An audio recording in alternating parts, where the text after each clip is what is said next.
भाई राहुल हम सबसे कुछ कहना चाहता है। अगर ये बुलाता तो शायद आप लोगों में से कोई भी यहां ना आता, इसलिए मैंने आप सब लोगों को यहां बुलाया है।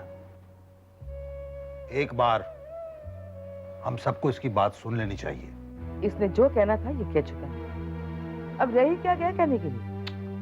सुनने में क्या हर्ज है, सुन लो। बोल बेटा। प्रियंका जिससे मैंने शादी की है वो इस घर में आना चाहती है और मैं भी यही चाहता हूं। वो मेरी पत्नी है, आखिर इस घर की बहू है वो। पागल हो गया तू? राजन, उसे अपनी बात खत्म करने दो, बैठ जाओ।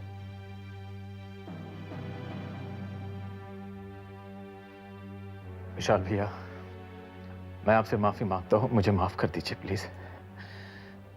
लेकिन क्या जो हो गया उसे बदला जा सकता है? नहीं बदला जा सकता है ना। विशाल भैया, मैं आपका दिल नहीं दुखाना चाहता था, मैं किसी का दिल नहीं दुखाना चाहता था। मैं बहुत शर्मिंदा हूं और अगर आप लोग मुझे कसूरवार समझते तो मैं कोई भी सजा भुगतने के लिए तैयार हूं। लेकिन मेरी ये बात आप लोग प्लीज। मैं एक ही सूरत में तुम्हें माफ कर सकता हूं, अगर तुम प्रियंका को तलाक देकर रोशनी को इस घर की बहू बनाओ तो, क्योंकि सही मायने में रोशनी ही इस घर की बहू बनने की हकदार है। क्या? हां, सिर्फ यही रास्ता है, क्योंकि इतना सब हो जाने के बाद और रोशनी के कोमा में चले जाने के बाद कौन करेगा उससे शादी? बोलो। लेकिन भैया, रोशनी के साथ जो कुछ हुआ वो उसके भाग्य में लिखा था। मैं चाहे जितनी भी कोशिश कर लूं उसके भाग्य को तो नहीं बदल सकता ना।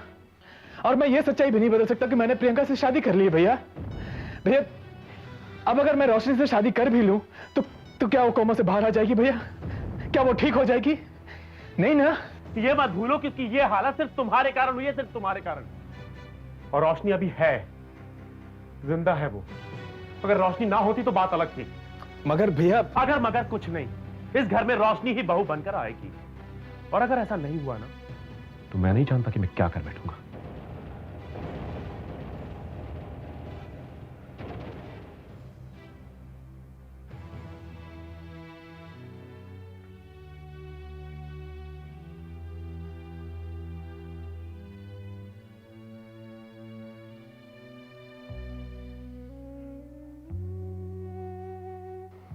मेरा ख्याल है मौजूदा हालात में हमें प्रियंका को इस घर में आने की इजाजत नहीं देनी चाहिए।